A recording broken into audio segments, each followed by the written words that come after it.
remember the first rule of the Wasted Potential podcast is we don't talk about the glass being half full. The second rule of Wasted Potential podcast is you don't fucking talk about the glass being half full.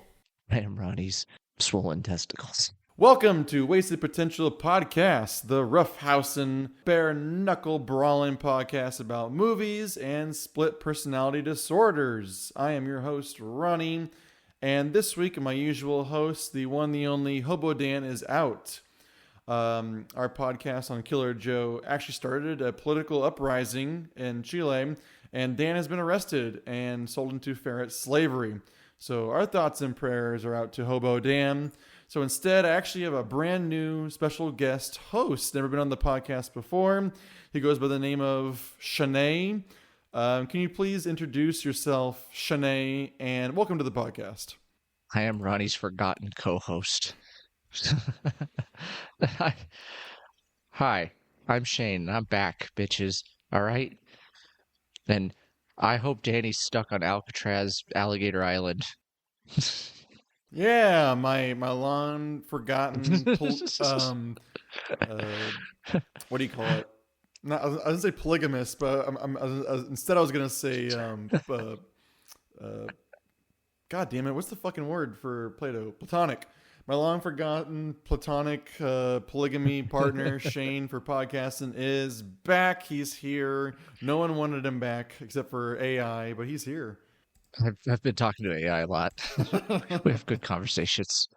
Plus, it's about to fucking take us over, so I might as well be on its good side. So we make funny pictures.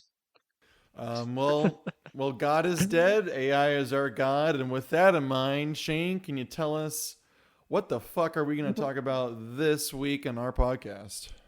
Imagine an issue for a movie where this movie is made 20 years ago, maybe longer than that. Almost 30.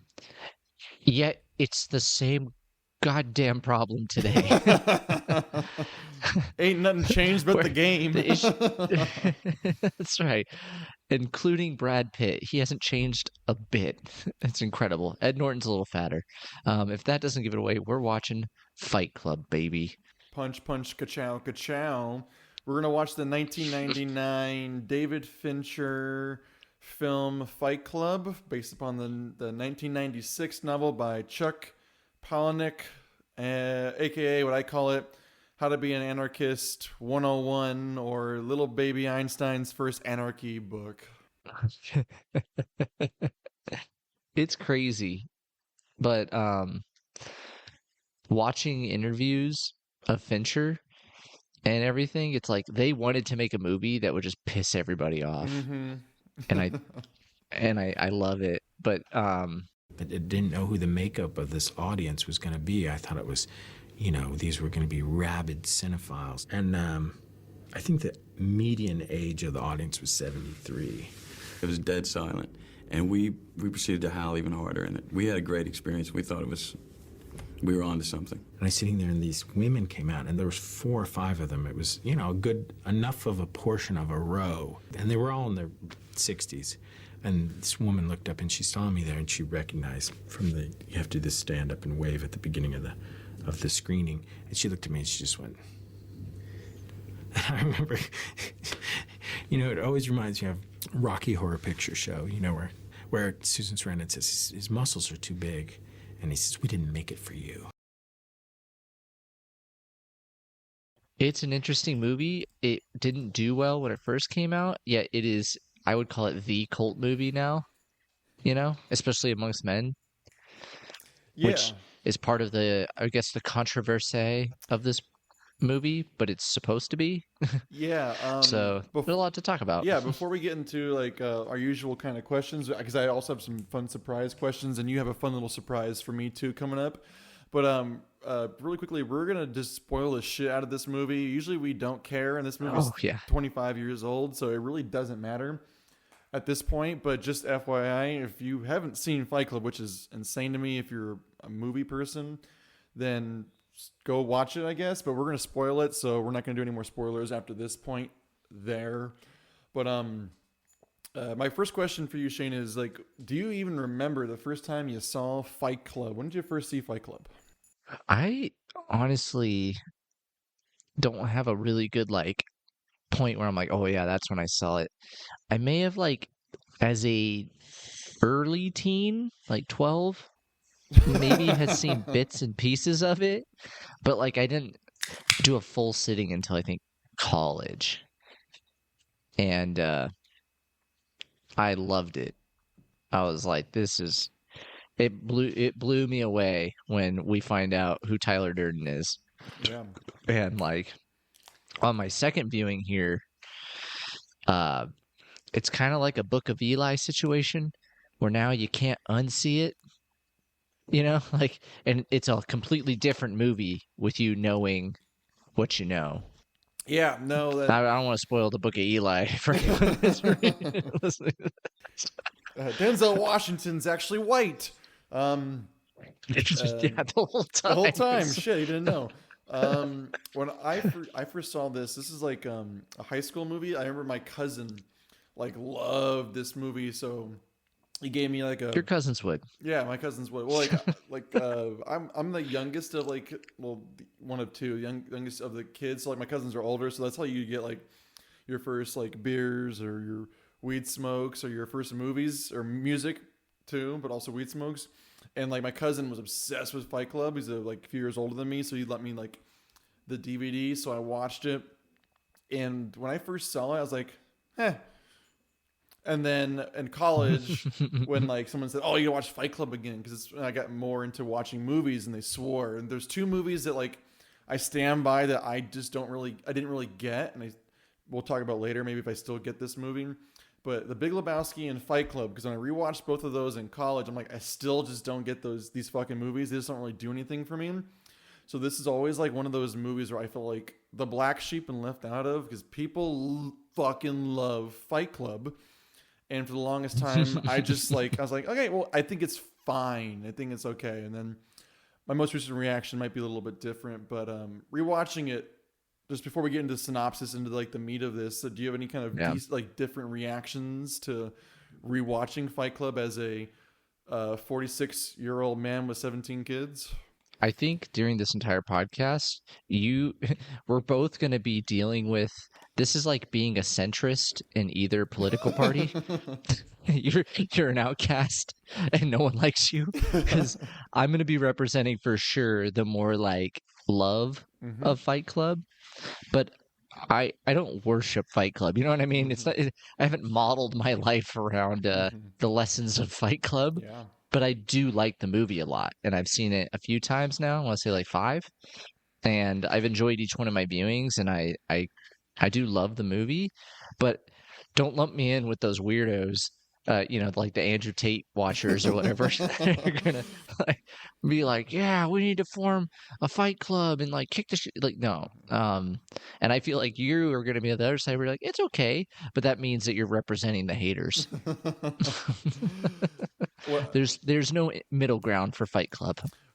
so what I would say in is I've only seen this movie exactly 3 times. Once in high school, once in college, and then once just last night.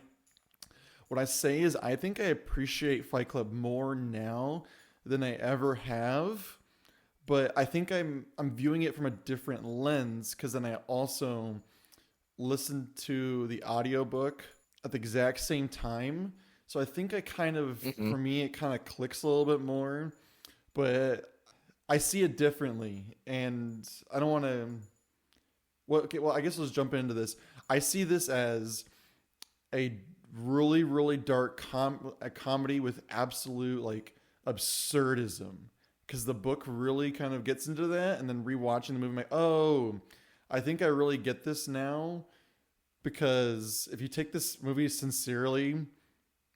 I think that's my problem was I took it kind of sincerely, and I was like, I don't really get this. I don't get the message, but now I'm like, oh, this is just nonsense. And now I think I appreciate it a little bit more. I don't know. I'll stop there because we want to get into the synopsis and we'll break down into that there. But I think I appreciate it more now than I ever did, actually, surprisingly. But yeah, I don't love this movie at all. Yeah, I think Fight Club is one of those where it's it's like a liberal arts student watched the UFC and then wrote a script because it brings some high-minded ideas. And we could say if this is on purpose or not. I didn't read the book, so I don't know how that's presented, but just going off of what the movie, some very high-minded concepts, but it's only surface level. It's like talking to someone with a bachelor's degree. You know, they don't know jack shit, but they know enough to get themselves into a conversation. But once you start digging deeper, they don't know what the hell they're talking about or what they really are talking about. But like, it is kind of comedic. Like Brad Pitt is definitely a comedic element in it. And Ed Norton just being like, no, this is fucking crazy. And you're kind of rooting against Ed Norton. Like, no, shut up. Project Mayhem, Ed. Like, like, no, Tyler Durden's right. We got to burn the system down. And everywhere he goes, everyone's trying to chop his nuts off. Yeah, I texted you and I said, like, if I read this book in high school or college, it'd probably be like my favorite book because it's like the 90s version of Catcher in the Rye, where like you used to have this person who's so detached and miserable with how society and like blames society, how it's functioning for all their problems, and then wants to kind of rebel. The difference is Fight Club wants to literally burn it down, while like Holden Caulfield just wants to complain. Tyler Durden was like, no, hold my beer. I got some nitroglycerin in this glass. So with that, because I think I've got 8 tons of soap in the back. We can start some shit. I got gasoline, equal parts of sodium nitrate and orange juice concentrate, and make some fucking napalm. Yeah. But let's get into the synopsis because I feel like we're gonna spend more time talking about like the culture around Fight Club than probably the actual movie, because I think that's what's gonna interest you and I more. Because before you jump into the synopsis, I want to ask you to do a synopsis. Like, this is one of the most popular movies of all time. Like, maybe it had a slow start, for sure. but like people love this movie because you got David Fincher, one of the top filmmakers of our generation. You have Brad Pitt, the most beautiful, handsome man ever, getting his face kicked in but still looking beautiful. You have Edward Norton, who I think is like a perfect method actor. You have Helen Bonham Carter. You have all these little things popping up. You have the perfect concoction for wonderfulness. You have the guy from Mindhunter. Yeah, I recognized him finally. I was like, oh yeah. You have Meatloaf. Yep. Meatloaf playing... Meatloaf plays big... His name is Robert Paulson. His name is Robert Paulson. He's 48 years old. But like, you have the perfect time, 1999. You have The Matrix, The Phantom Menace. You have Sixth Sense. You have these like amazing movies. And you also have Fight Club. And you have so many good films, and people love this movie. And for the longest time, I didn't really get it. But I don't know how much we're going to be able to say, because you and I are both stupid morons. But I think we want to talk about a lot of the culture around it, and then like how this relates to us nowadays. But before we get into that kind of deeper stuff, Shane, give us the synopsis of what the fuck is Fight Club? Fight Club is a movie about our unnamed protagonist, Edward Norton. And, you know, anyone ever tell you got a case of the Mondays? Well, Ed Norton's got a serious case of the Mondays, and he works for a unnamed car company. It looks like Lincoln or GM, General Motors, as a recall adjuster, where he goes to accidents and crashes and analyzes if a recall needs to be initiated on a vehicle. And his goal is to not initiate a recall if he can help it, to save the company money. He hates his life. He lives like he's a single man, I assume in his mid-30s. He doesn't really give an age. That lives in his apartment. He's obsessed with like consumerism, like buying from IKEA and like making sure his apartment's perfect. He's got all the bowls and this and that, and they go really into it. And then one day he sits on a plane and he meets Brad Pitt, who is Tyler Durden. And Tyler is a soap salesman who runs the Paper Street Soap Company, and he sells soap, and he is so hot. So hot. And Ed Norton just It's just he's so hot, and they kind of strike up a conversation, and he gives him his number. Ed Norton comes home to find that his apartment has been blown up by a gas leak that's reported, and he's lost everything. Oh God, I forgot that during this entire time, Ed Norton can't sleep. This is kind of important. This is Ed really, Norton really has important. It's kind of the whole reason for all this. He has like chronic insomnia, and the only way he's found to kind of treat his insomnia is to go to meetings where people have like terminal illnesses, and like he just poses as someone with these diseases in these support groups so that he can cry. Once he has this emotional connection, then he sleeps like a baby. So he's like addicted to going to these groups every night, which is fucking strange. But Wait, it's kind of. hold on. Are you telling me this is a dark comedy? I think it is. When you said that, I was like, it kind of is. It's not overt, but it's. You do smile a lot in this film when you're like, I really shouldn't. I disagree with that, but we can get into that. But keep going. But so he's going. Then he notices that Helena Bonham Carter is at his testicular cancer group, and he gets mad at her for being a phony there, and so he confronts her. She's basically like, "Fuck you! I go to whatever I want." They go back and forth, and have an agreement. He gets her number. Marla Singer. And so Marla Singer, yeah. I'm just gonna call her Helen Bonham Carter the entire time. But so his apartment's blown up, and instead of calling her, he calls Tyler Durden to get a drink at the bar. They discuss. Tyler basically says like, "No, man, you've been set free. The pretty anarchist stuff." You start to get kind of a idea of how Tyler looks at things as more of a nomad, like no strings attached. He says the line that the things you own you. Mm-hmm. And they finally get outside, and they go back and forth because Tyler knows that he wants to have a place to stay, and then Tyler proceeds to say, "I want you to punch me as hard as you can." And Ed Norton's like, fuck off. And he's like, no, seriously, like, hit me. And so he does, and they have a fight, and they discover that it was really cathartic, and they liked it a lot.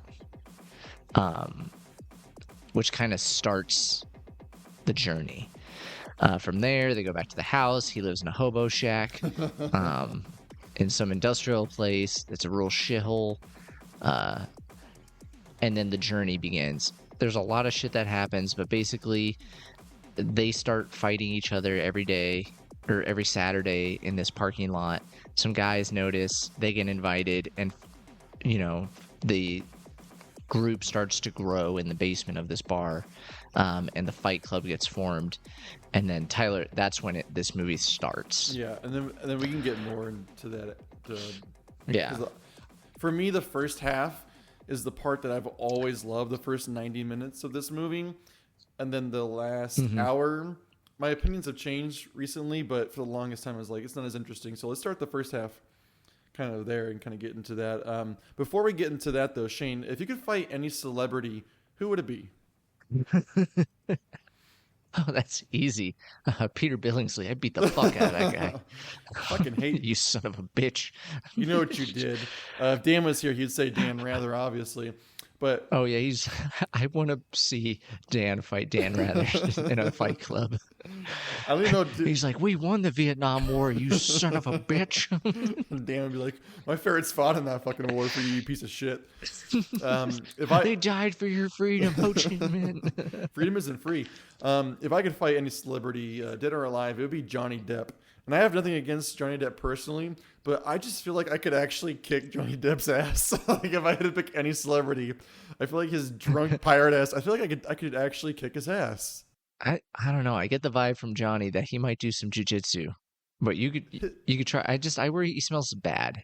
He looks like he'd smell like garbage. Like as long as he took off his 25 rings, I feel like I could take Johnny Depp. I feel like I'm taller and I got the reach on him. It's a lot of jewelry to get through. It's a lot of jewelry to really get through, but I feel like I could kick Johnny Depp's ass. I have nothing against him, honestly. I just think I could kick his ass. Wow. You're going to fight Donnie Brasco. No, I'm going to fight Gilbert Grape. Captain Jack Sparrow. If you could fight any celebrity, who would you fight? Alive or dead? Doesn't matter. Who'd be tough? Hemingway. You? Shatner. I'd fight William Shatner. Okay, Shane. You of all the movies, we had a lot of options to pick from, but give me what's the number one thing you love about Fight Club and why you picked this movie? The number one thing I love about Fight Club, and I think most people will agree, is Brad Pitt. Like, that is the entire reason for watching this film. I was thinking about characters that he's played, and this has to be the character of his career.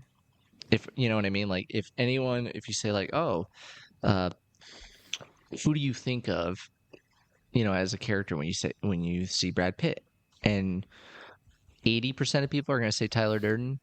Maybe some people say Aldo Rain or something like that, but like Tyler Durden is his thing. He embodies the character. He is that character, and it's a character that he's so damn charismatic that you find yourself like agreeing with these awful like things that it sounds good, like anarchy, but the reality of anarchy is not that fun. But he can convince you that staying in this dilapidated shit house is actually cool, like and sleeping on a moldy mattress is rad. That's why I think Brad Pitt is like perfect as Tyler Durden, because he embodies everything that a middle-aged man wishes he could do.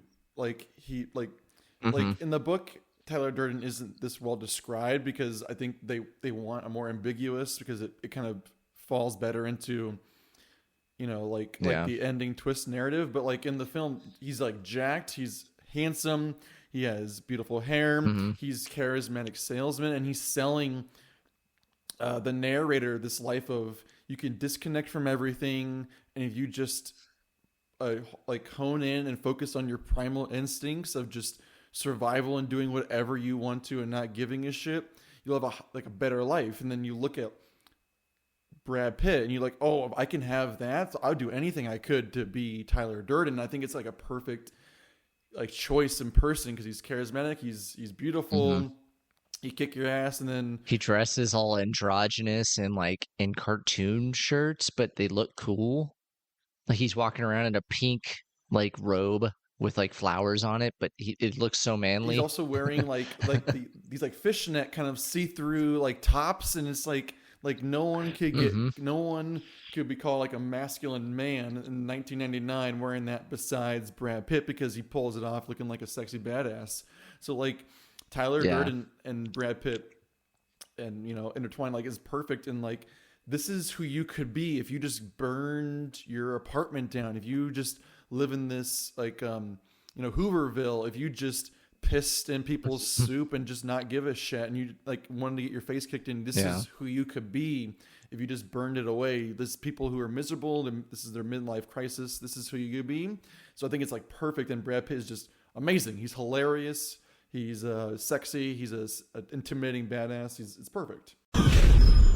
It's the greatest moment of your life, man, and you're off somewhere miserable. I am not.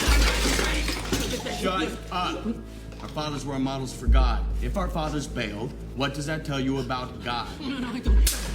Listen to me. You have to consider the possibility that God does not like you. He never wanted you. In all probability, he hates you. This is not the worst thing that can happen. It isn't. We don't need him. We don't. I agree. I gotta go. Fuck damnation, man. Fuck redemption. We are God's unwanted children. So be it. Okay, so I didn't. Listen. First, you have to give up. First, you have to know, not fear, know that someday you're gonna die. It's only after we've lost everything that we're free to do anything. Congratulations. You're one step closer to hitting bottom. Yeah. And like, especially the scene where the mobster comes down and is going to kick him out. And he beats the mobster by getting the shit kicked out of him to the point where the guy's like, "What the fuck is wrong with you?" And then he like spits blood on him. He like tackles him and he's just like, "Blah, blah, blah, blah, blah." And the guy's like, "Fuck off, you crazy person." He does his. Brad Pitt Like- does a really good Joker, where it's kind of like just the chaos and just like hit me, hit me. Yeah. It was if have you ever heard the joke, "I'm going to beat your fist with my face"? Like, that's exactly what he did. No, and some of my favorite things are like when Brad Pitt's just on the outskirts of the Fight Club and he's kind of just circling him, kind of like, just like a predator, just kind of like watching. Like he's like, I love the Tyler Durden character of just like he's stoking the fires and then he gets to just back away and then let the chaos brew. And in the book, there's a huge portion of the book where Tyler Durden's not there, and a lot of his speeches in the book are not given by him. They're given by his like followers because that's his effect he has. He's like this. He's just like a plague that just spreads because he knows these Generation X is like disassociated and mad with how like their American dream. They're promised these things. He says like this very, very popular speech. We don't have a Great Depression. We don't have a Great War. Our Great Depression is ourselves, and our great It's our life. is our or life, something, yeah. and our Great War is a spiritual war. There's no God. Everything we've been promised is a lie. And then, like these tons of these men are just like, life isn't what I wanted, so therefore I'm going to lash out. All these pre-incels are finding a way to deal with how their life didn't work out. So in the book, his thing spreads. So then Tyler Durden's not really in the novel in the second half, but in the book, in the movie, you want to give Brad Pitt those speeches because he's a good actor, and also it works better because the narrator is bringing it in, and we are also kind of soaking it in. Yeah. What about you? What was your favorite thing?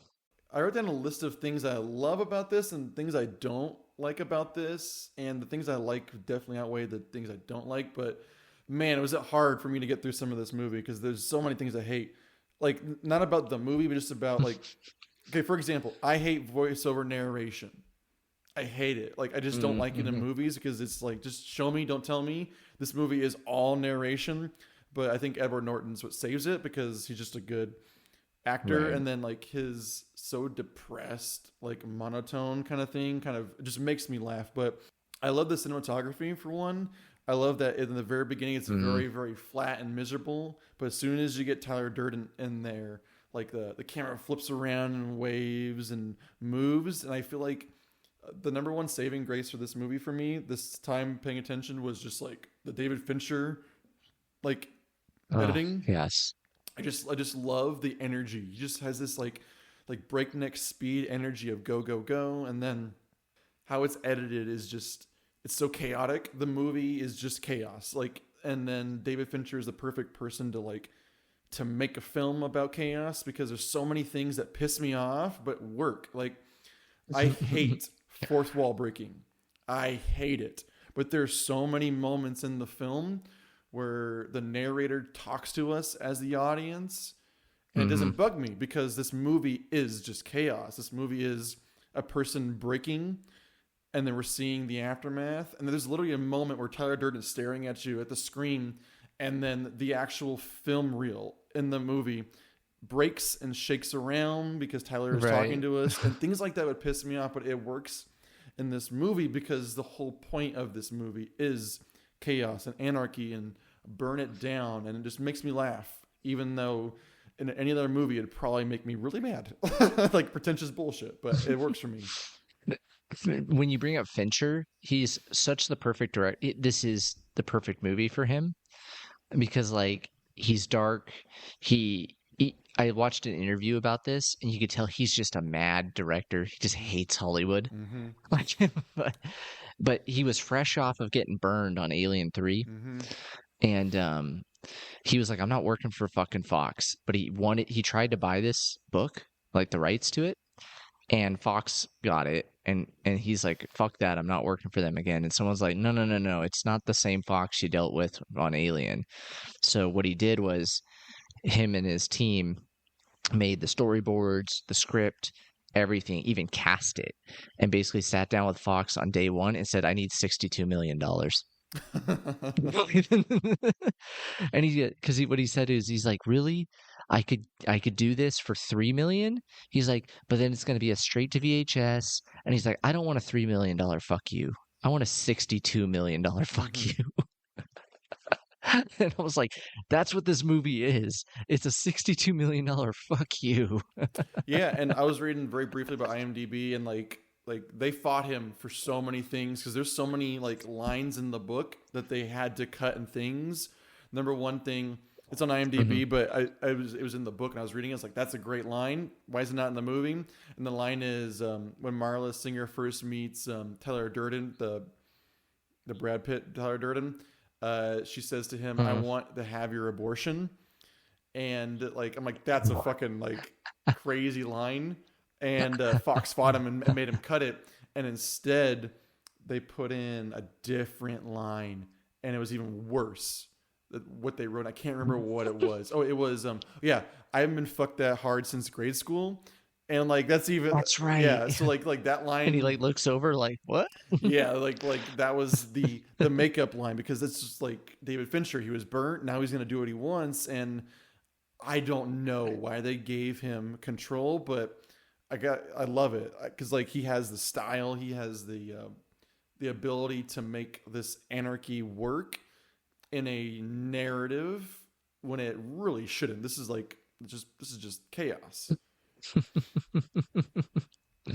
Yeah, I like it, but I'm gonna come from like, I kind of agree, like, just personally, with some of the gripes of the gentleman in this film, not to the extent where I think we should, well, if someone wants to go blow up a bunch of credit card companies, I'm not going to cry or shed a tear, but I'm not going to lead that revolution. Right. You're not going to be Luigi Mangione. He was cheer him. No, I got way too many things on my plate right now. But I do kind of agree with some of the generalities that are presented.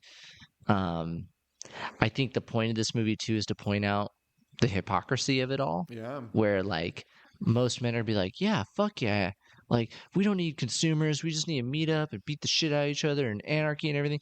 But like, put some Jordans on the table, and it's like, well, I do like those Jordans. Well, I do like my BMW. That's like an old, I think it's a Boondocks joke, where it's like, what would happen if MLK wasn't assassinated? His protest would be sponsored by Nike, and they'd be like, eventually he'd be rocking some Jordans, or Nike's sponsored it, and he would sell out. Or maybe it's a Dave Chappelle or a Cat Williams joke. Well, we made this joke. Like, I think I texted you because I was thinking, I was like, if Tyler Durden was today, the Paper Street Company, but there's probably a Paper Street Soap Company podcast, truthfully, and they probably have a sponsor for AG1 and Blue Chew and Hims, and like, that would be it. From a modern person, they'd be like, what would Tyler Durden be? And they'd be like, oh, he'd be like a podcast host, but like a radical podcast, like, this is kind of like crazier Joe Rogan-esque is what they would think, which is stupid because it totally gets rid of the whole point of what it is. But like, I could see from a cynical outlook what that looks like, Yeah, no, like that's one of those things. Is like that was our joke, was like Fight Club would be a podcast. It would be someone talking into a microphone, sitting it out there, saying, "Oh man, fuck the government, fuck corporations, like they failed us. What we should do, we should get together and spray paint and throw Molotov cocktails through things, and then be like, oh shit, you listen to me. I'm actually just an entertainer. Don't listen to me. And like, back out of it. Oh man, I live in Aspen. Calabasas is beautiful. Leave me alone. And that's the one thing with this podcast I want to try to like fight against is I think Fight Club's been kind of lumped in with this like what's the term, like manosphere Yeah, thing, sure. like Andrew Tate and all those like weirdos that are like, the key to picking up chicks is to, insult them. Yeah, like it it's it is I hate the word toxic masculinity, but that's exactly what all that really is like it's just toxic. And but this movie shouldn't be lumped in with that. It's way more intelligent than that, and it's not trying to sell you something like that is. You know what I mean? All that bullshit comes with like buy my pills, buy my workout program. There's it's not true. And this is true. Tyler Durden is true. He believes and lives what he is, even though he's a fictional character. And he destroys Ed Norton's life, for better or worse. And a bunch of credit card companies. And yeah, and this is kind of before like the internet, because I was like, blowing up a credit card building would not reset the debt.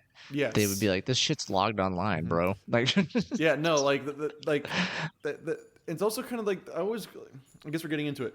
So that's like my biggest gripe with this movie for the longest time was the Project Mayhem stuff, because I think the rational part of my brain goes, I think your criticism of corporations and society are fair. I see in Fight Club the strongest and smartest men who've ever lived.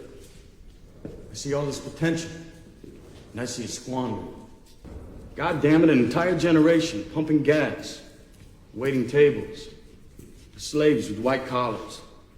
Advertising has us chasing cars and clothes, working jobs we hate so we can buy shit we don't need. We're the middle children of history, man. No purpose or place. We have no great war, no great depression. Our great war is a spiritual war. Our great depression is our lives. We've all been raised on television to believe that one day we'd all be millionaires and movie gods and rock stars, but we won't. We're slowly learning that fact, and we're very, very pissed off. The moment you... Because in the book, they murder people, like, very graphically. In the movie, they don't really go that far. They threaten people.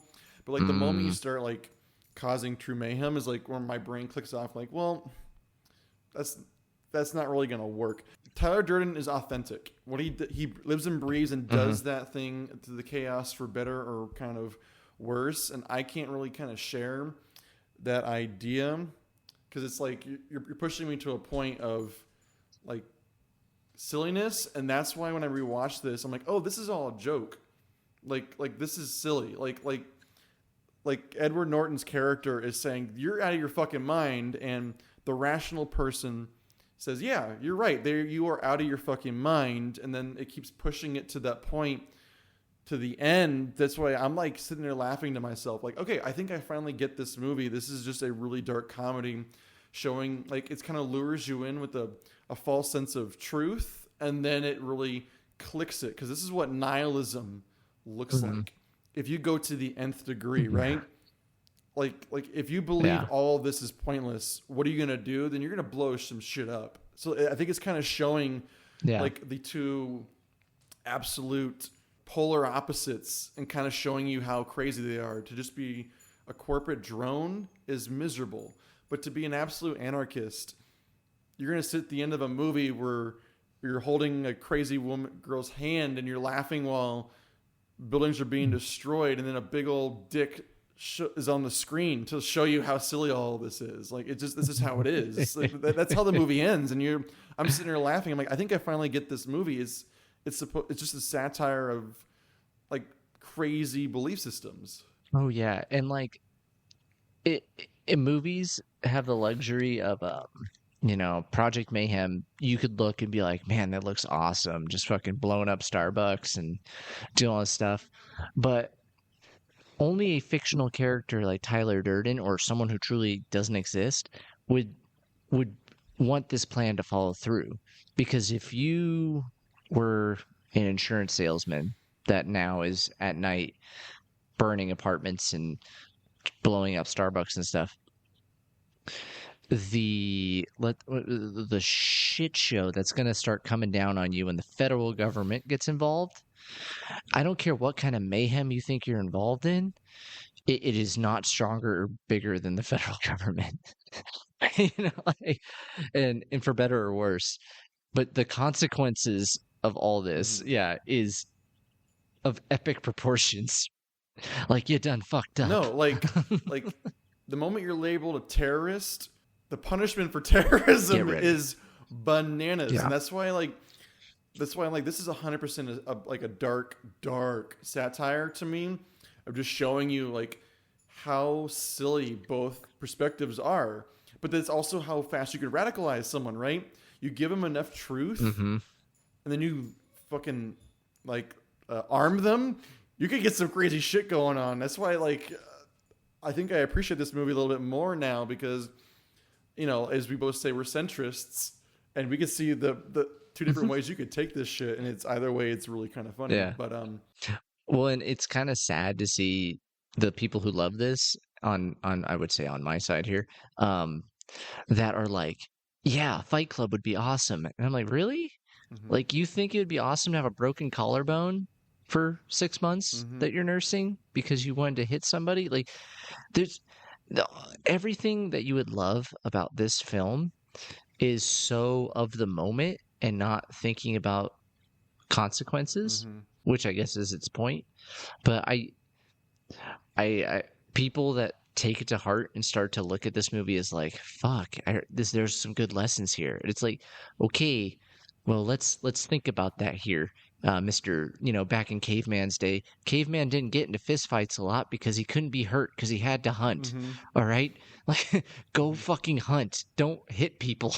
Or the thing they say constantly in the movie, and it's like said numerous times in the book. Like, is the difference between the book is very repetitive, which actually kind of connects to like the whole twist of the movie, because he's constantly repeating himself because Tyler is saying it and he's repeating it because obviously we know the ending.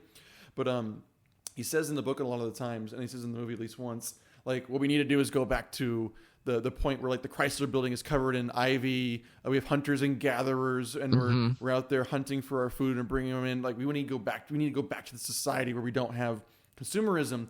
Okay, cool. Guess what? You also don't have is fucking modern medicine, and you don't have like any stability. And like your teeth are gonna all fall out. You don't have a fucking parachute to jump out of that fucking plane. It's like I have no personal love for the police, but when someone says defund the police, I'm like, okay, let's talk about this. It's kind of like I get the passion. What I don't believe in is your insane route to get there. Anytime someone says that, I think of the Dr. Evil and Scotty conversation. Where he's like, I have a gun in my room. I will go grab it right now, blow his brains out. And I just think someone being like, I don't know why, it just reminds me of that. But also I think it's funny because it's a very common thing, is all these people that are like, yeah, we need to fucking blow up the system, go back to hunting and gathering. I go, oh, good. Do you know how to skin an animal? Oh, no, because you work at Starbucks? Like, I mean, are you the world you're proposing? You will be one of the first to be eaten because you are not equipped for it. And I think that's why like the Tyler Durden thing is so it's so persuasive, is because he knows all these fun little tidbits about how to be an anarchist, right? I get the book and the movie confused now because I just listen and watch them back to back, but like I wrote down, he talks about like how to make homemade gun silencers, nitroglycerin, napalm, nerve gas, car bombs, soap, obviously, all these things. So like he's like an anarchist Boy Scout. So he has like enough knowledge level to train and do those things. Obviously, it's silly that he can get an army of 75 people to do these things and then cross the country that fast. But like you said before, he's dangerous enough to know to teach you to do those things. So then to an insane person's mind, yeah, let's go back to hunter-gatherers. I go kill a lion, bring it home, we eat it, and I bang a woman in the back of the head and she's not on my property kind of thing, because he can back up what he's saying with enough, like show for it. So like I could see someone who's miserable easily falling into the traps of Tyler Durden, and it's obviously turned up to the ninth the nth degree for the satire part of it, but there's enough logic to get under Tyler's wings, and eventually you're shaving your head, wearing all black, and saying, "This is my rifle, this is my gun, this is for pride, this is for fun." Like get into the whole thing. You are all organic shit in the compost pile of life. In the book, they constantly call all the underlings space monkeys, a bunch of fucking space monkeys. Space monkeys are doing this, are doing that, and then when Marla and Tyler are fucking, they constantly call each other butt wipes. Yeah, that's what it is. Butt wipes. They constantly call each other butt wipes. Yeah, take it, you butt wipe. It's just like it's so dehumanizing. It's kind of great. I don't like Chuck Palahniuk. Personally, yeah, sure, whatever the fuck his last name is. But I haven't read Fight Club. I read Choke. Yeah, Choke. I never read that one. Which was, I just can't do it. This sounds like coming from me. It's too graphic, man. Like it's so like dirty. Everything is so dirty and graphic and ugh. And I just can't get through it. It's almost kind of like edgelord kind of things. Like sometimes I think that things in Fight Club are they're edgy just to be edgy as opposed to saying something. Like I don't think there's a deeper thing behind it, but I think, the 90s. Someone told me one time when I told them I don't really get Fight Club, is well, you don't get it because you're too young to understand and get what it feels like. I'm like, that's bullshit. Like art has to transcend time and space to like mean something. Yeah. Like there's no way only 40-year-olds like Fight Club. So no. But like I think the time period of, having a novel where you're pushing boundaries at a time where people are trying to censor things. This is the 90s. You have your Tipper Gore trying to censor music and things going on, for better or for worse. So then when you have someone saying these very outlandish things, it works. So like I said, if I read this in high school or college, I'd probably be like, oh, this is my jam. But as a 75-year-old man reading this, I see it as a comedy, but I don't get any, there's no message for me in Fight Club anymore because I see through the silly smoke that it is. I know where this crazy train docks, like ends up like it ends with you getting arrested in a McDonald's for shooting a United Healthcare person, and then everyone forgets about you. But and you may be a hero even for a month, but you won't be a hero for a year. You won't be a hero for 10 years. You will be forgotten, and people will be like, "Oh, yeah, I kind of remember that," and you will have changed nothing. Enjoy. Especially when being prosecuted in a federal court. My next question for you, Shane. If you could fight any historical figure, dead or alive, who would it be? Historical figure. Margaret Thatcher. Oh, the Iron Lady. I'd take that lady on. I'd kick her ass. And then I'd take the Falklands. I'm now a lord. You've now knight me, bitch. Take that butt wipe. Oh my god. What about you? I would definitely fight Andrew Jackson, that racist piece of shit. I'm gonna get my face on the $20 bill. I'm about to say he might kick your ass, man. Andrew Oh Jackson no, he would. Around. No, he does not fuck around the fucking Battle of New Orleans. But like, if I could kick Andrew Jackson's ass, I'd probably earn my credit. Beating up Johnny Depp, no one's gonna care. If I can kick Andrew Jackson's ass, though, then I'm gonna earn myself on a $20 bill. Andrew Jackson is who I point to because, like, I definitely believe in like a lot more freedom and things like that. But when people like to say like, "Hey, man, federal government shouldn't be as strong as it is," I go, Andrew Jackson invaded Florida when the president told him not to. That's not good. You can't have a federal government that's so defunct or limp that it can't keep generals from taking their units and invading foreign countries. Andrew Jackson is on a $20 bill, and he dissolved the national bank, putting us into an economic crisis, and said, "Peace out." Yeah. Defund the banks. Do it. The police, the fire department, get rid of them all. Yeah. He you got rid of the national bank, and then everyone's like, "What's this paper gonna do? Nothing. We're going back to the mercantile system. Gold for everybody. Good luck." But I don't have gold. Too bad. Poor. Okay. I got a shit ton of it. It's like you planned this. Okay. Any historical figure? I'd fight Gandhi. Good answer. How about you? Lincoln. Lincoln. Big guy, big reach. Skinny guys fight to the burger. Shane, what's another thing you love about the movie Fight Club? One thing. So I already said Brad Pitt. Number 2, Brad Pitt. No, I do love the Fight Club introduction and like growth of it, because it's kind of funny to see this like crazy club that's formed where he goes through the rules, right? There's 8 rules, I think. Everyone forgets that. They only remember rules 1 and 2. It's so interesting to see this like group of men, from like old men to young teenagers, and everyone's just kicking the shit out of each other, but then they're like friends after, and like it grows and you can see how it changes, and then it forms into Project Mayhem. I really liked that middle part, because that's what Fight Clubs is. That's the heart of it. It was right in everyone's face. Tyler and I just made it visible. It was on the tip of everyone's tongue. Tyler and I just gave it a name. Every week, Tyler gave the rules that he and I decided.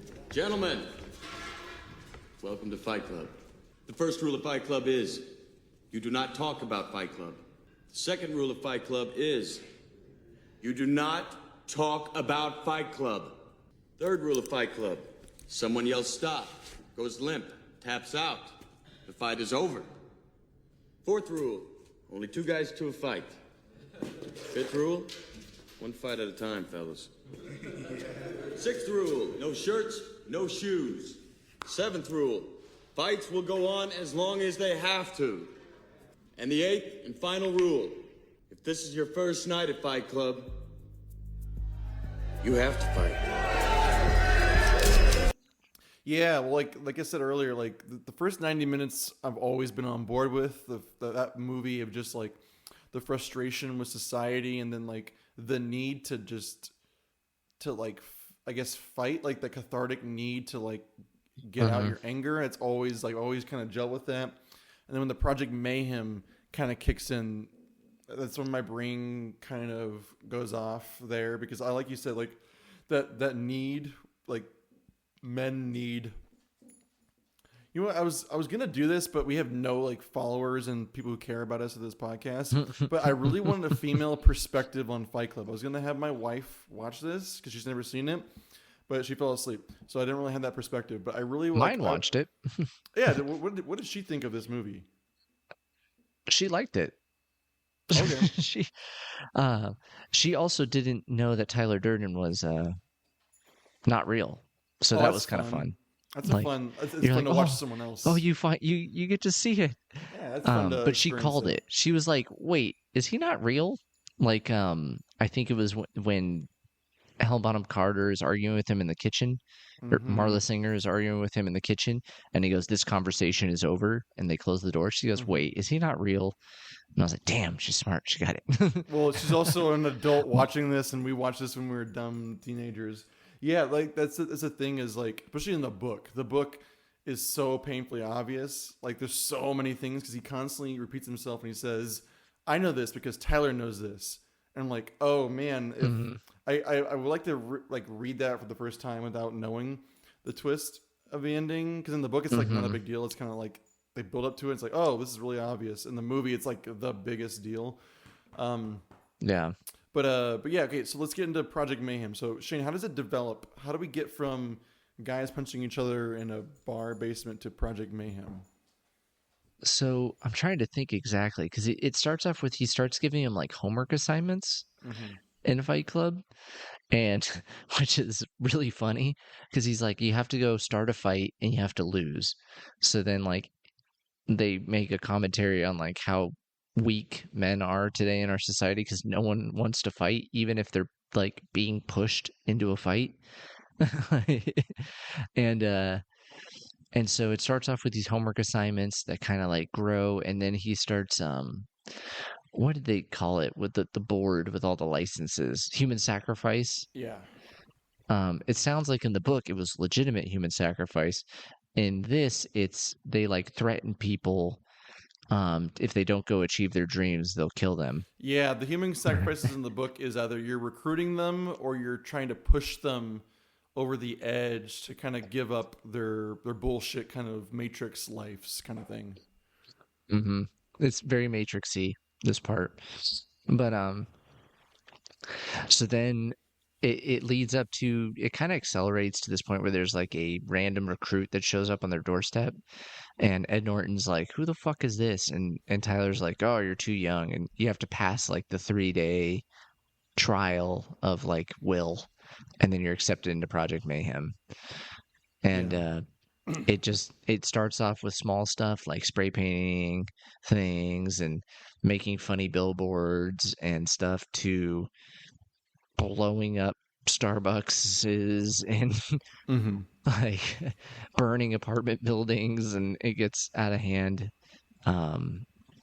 They threaten the police commissioner, and then it all boils down to them blowing up multiple buildings all around America. Yeah, Fight Club. It starts off with Fight Club expands across America. Tyler is flying around the country, setting up fight clubs everywhere, and then like his little web kind of connects everywhere. So then the Project Mayhem pops up, I guess, all over the country. We only see one area, at least at the ending, but like his network expands so much that he can get these things done, which is, it's silly, but you kind of if you're going to accept that, the logic of the twist ending of Tyler and the narrator being the same person, I guess you got to kind of also accept that like the Tyler's like reach branches out. But I guess the part that I think works for me is like he goes to the have-nots. He goes to the he says like the blue collar like workers, and he gets them to buy into this, and then they're the ones who like serve the upper class. So then that's what gives him access to everywhere. If you connect with the lower end people, the have-nots, and you can get basically anywhere because they have the keys, because they're the ones shoveling the shit and whatnot. Fine. You're going to call off your rigorous investigation. You're going to publicly state that there is no underground group. Or these guys are going to take your balls. They're going to send one to the New York Times, one to the LA Times, press release style. Look, the people you are after are the people you depend on. We cook your meals. We haul your trash. We connect your calls. We drive your ambulances. We guard you while you sleep. Do not fuck with us. I almost, like you said, the Project Mayhem thing almost like kind of kicks me out of the movie, because it's jarring. And I get that's like, this is where this leads kind of thing is what it's trying to say. But like, I don't want to change the movie, but I feel like that part could have been tamer. Like, instead of blowing up all these buildings, just because I don't know if that's where a fight club leads. You know what I mean? But it's really a cult, is what it is, and that's where a cult leads. Yeah, well, like that's why I think this is like the dark comedy satire. It's kind of like everything starts off, I'm not gonna say innocent, because beating the shit out of someone, it's all consensual, right? But like finding this cathartic like way of dealing with your emotions, because Edward Norton is an insomniac. He's stunted. One of my favorite like speeches. It's longer in the book, which I really like, but in the movie, it's enough to make it work. Is like, it's ironic because like the narrator says it in the book, but in the movie, Tyler says it. Tyler says to Edward Norton, My dad never went to college, so it's real important that I go. That sounds familiar.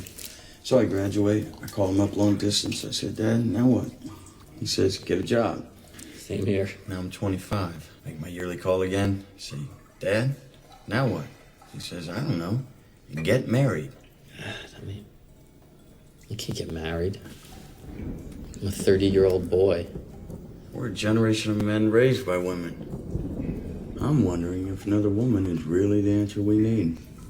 the people who are that frustrated, you need something because your life is just spoiled out for you. You need to have the wife, the picket fence, the 2 kids. You need to have this job, be a doctor, teacher, or a lawyer. So like I think every human being, regardless of your station, has those moments, those feelings of like, this isn't what I kind of was hoping for when I was a kid. This isn't my dream. I've kind of compromised. That's why in my brain, when I was younger watching this, like the Project Mayhem is a little too far because it's like, well, I don't want to blow something up. I don't want to put a gun to the back of a liquor store clerk and tell him to go be a veterinarian or die kind of thing. It's too much. But now I see it as humorous because it's kind of showing you, even if you replace God or church, we're still going to find our own cults. Even if you don't buy from IKEA or Amazon, you're still going to blindly follow Tyler Durden. I think that's the whole joke of this all, is it doesn't really matter. And then if I can spoil You're the working book, as a low-level, worker bee for Tyler instead of Amazon. Yeah. Like and for me, that's like what makes it so funny now, is like it doesn't really matter whether you're following a established religion or a cult, or you're working for Amazon, or you're working for a mom and pop shop. You're still like subject to sucking someone's dick at some point. You're still the bottom totem pole, and it doesn't really matter. And that's, to me, is what's so humorous. It's like, it doesn't really matter what you're doing. And then the end of the book is very much like this. The book ends super dark. Do you want me to spoil it now or spoil it later? Yeah, how does it end in comparison to the movie? Oh yeah, so the ending of the book is the narrator shoots himself in the face, and then he dies and goes to heaven and meets God, and then he talks to God, and God says every person is a beautiful individual snowflake and deserves love, and then he says, liar. Then he wakes up in a mental hospital. And he's getting like letters from Marla, and then all the orderlies are saying, "We can't wait for you to come back and feel better, Mr. Durden. We're waiting for your orders, Mr. Durden." So it's kind of like it doesn't matter. Like it's just gonna keep going. The chaos will keep going. You can't escape Tyler. You can't escape your being locked in and being shelved. So it's very dark and nihilistic. And according to IMDb, the author says they like the ending of the movie better than the book. So I'm like, well, to each their own, because the movie ends a little more. It's a little more ambiguous. In the movie, you could say, is he now Tyler? Or is he now the narrator? The very least, he's accepting the reality. But for me, when the movie ends with a big dick in your face, that's just the cherry on top of saying this is all just nonsense. And I hope you enjoyed it, because we have no solutions. We have no answers. We have all the questions and not a single answer. Hope you enjoy the ride. So to me, it made me laugh. I just laughed. I laughed watching this. The most recent reaction. Yeah, no, I enjoyed it. I'm thinking it's funny when you said that about like these guys are like disenfranchised, so they just disenfranchise themselves under Tyler Durden. Yeah. It's like that's what the worst parts of society that love this movie take from it. Is like, that's what we need, man. Like, you're right, this society is not great for men. It's, we're not allowed to do and be ourselves and stuff like that. And I'm like, that's not fucking true.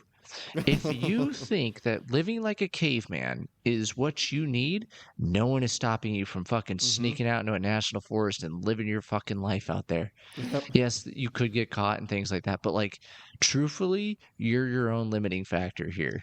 Like, if you really think that that's the life you want, there is no federal law that stops you. You can live in a van. You can live in a van and move around. Now let's get started by letting me give you a little bit of a scenario of what my life is all about. First off, I am 35 years old. I am divorced, and I live in a van down by the river. Now you kids are probably saying to yourselves, hey, I'm gonna go out and I'm gonna get the world by the tail and wrap it around and pull it down and put it in my pocket. Well, I'm here to tell you that you're probably gonna find out as you go out there that you're not going to amount to jack squat. You're gonna end up eating a steady diet of government cheese and living in a van down by the river. But you don't. So then what's the issue here? It's you. Like, not the fucking... That's why I think the whole first half of the movie, I think generally makes sense to most people, right? I'm tired of this bullshit. Like why? Like, my options seem limited. They're not. You have numerous options, but how many of us can actually just drop what we're doing and go live in a van down by the river, or go right Walden and live by a lake? Like, we can't do that. It's like the escapism desire. But that's why, like, the funny part for me is the second half. It's like, yeah, sure, take that caveman desire, turn it up to 11, and then you get the absolute nihilism where nothing matters. Just blow it all up. It's hold hands and listen to the Pixies lead us out of this, because it's just so silly. It's a fun comedy to me. It just makes me laugh as a boring 67-year-old man with 3.5 kids. Like, it's just this believing one or the other to the utmost degree is silly, and it kind of cracks me up. I do like that song though. I was like, oh shit, I haven't heard this song in a minute. It's funny because, like, everyone loves that song and no one likes the Pixies. Like, I've listened the Pixies. I've listened to Surfer Rosa. Like, it's fine, but they peaked at Where Is My Mind, and I'm sure there's people who love them, but, like, for most people, if you go deeper into tracks, like, I don't give a shit about the fucking Pixies, but that's a great song. Yeah. Like, it's that wailing, man. It's I can't remember. Is it Karen Black? I can't remember her name. I'm mixing the band members in, but, like, it's that wailing in that background is super, like, melodic. Stop. And I like the ending of the movie. I think it's a solid, like, because how do you end this shit? You know, You could go. Well, you've caught me at a real weird time in my life. Yeah. No, like, I like both. The book ending is very nihilistic and kind of empty when works, but I think this one, I like the movie ending because he's like, he shoots himself in the fucking mouth, and his little underlings are like, "Are you good?" "No, I'm good. Or fine. I'm fine." It's just like he just kind of shoves them off. Yeah. And then he's like, and they're like, "What a badass." Yeah. And then, like, he just kind of, I think he just accepts his fate and just says, "Okay, well, I'm gonna live in this moment now and watch the world fall apart, holding the hand of a crazy woman." So yeah, I think it's just, to me, it's humorous, and I think that fits the dark comedy better. Of just like, well, this is what this has all led to. You met me at a weird time of my life, and it's like you said, I think it's a perfect ender to that, of just like, let's just laugh it off because dug ourselves into the most absurd ending ever. I always think of, when things like this, I think of Burn After Reading, where you can even put in the clip, but he's just like, "What the fuck?" What? And he's like, "Yes, sir, it's pretty fucked up." What did we learn? Not to do it again? I guess, if I knew what the fuck we did. What did we learn, Palmer? I don't know, sir. I don't fucking know either. I guess we learned not to do it again. Yes, sir. I'm fucked if I know what we did. Yes, sir. It's hard to say. Jesus fucking Christ. No, like I wrote down that question because when you wanted to do Fight Club, I was like, oh, God damn it, I don't want to do Fight Club. But, like, my first question was like, what do you get out of this movie? But I think after reading the book and rewatching the movie, I think, like, I get nothing. And I think that's kind of the point of it, is you just kind of... It truly is Catcher in the Rye. It is. Like, it kind of ends on, like I said, absurdism. It just ends on, this is a crazy ride that kind of goes to the absolute off the deep end, and all you can do is just kind of laugh it off and then show a big old dick at the end, because it's just funny. It just makes me laugh. But I think I'm really into more absurdist comedy. But, like, I don't know what normal people get out of this movie. Like, we've already talked about this. You could take your incel way and say this is the way to go, or maybe you get the opposite way. Maybe it's like, this is a warning about toxic masculinity and like what it's going to lead to. Like exactly. But like to me, those are the polar opposites that the movie is making fun of. I feel like we're the people in Congress that are the centrists that everyone's just like, fucking primary him, you traitor. And you're like, but no, I just voted one way. I don't agree on this subject. Traitor, commie. And you're like, God damn it. Yeah, so like I don't know what normal people get out of this movie. It's a really well-made movie. It's a perfectly acted movie. I just personally, like, now I think I finally, to me, just makes me laugh. I just get the satire and dark humor of what happens when you take nihilism, anarchy, and chaos to the nth degree. You get a big old explosion and a big old dick in your face. I think normal people just go, Brad Pitt's really hot in that. He is really hot. I think that's what we can all take away is Brad Pitt's hot. That's the only thing we all can agree on. This November, we're voting for Brad Pitt is still hot. Did it make you laugh that Brad Pitt was doing Bruce Lee like karate moves, and then he beats up Bruce Lee in Once Upon a Time in Hollywood? Oh, he's wearing a Looney Tunes. Freaking, I forgot he beats up Bruce Lee. Yeah, like it just made. As this time watching it, I was just kind of laughing because he was doing like the Bruce Lee over exaggerated fight moves, and then it's like, oh yeah, he beats up Bruce Lee in Once Upon a Time in Hollywood. Yeah, there's a scene where Ed Norton answers the phone and he's like doing nunchucks in the background. That's what I'm saying. This movie is a comedy. Like, yeah, because Tyler's a teenager. He's not an adult.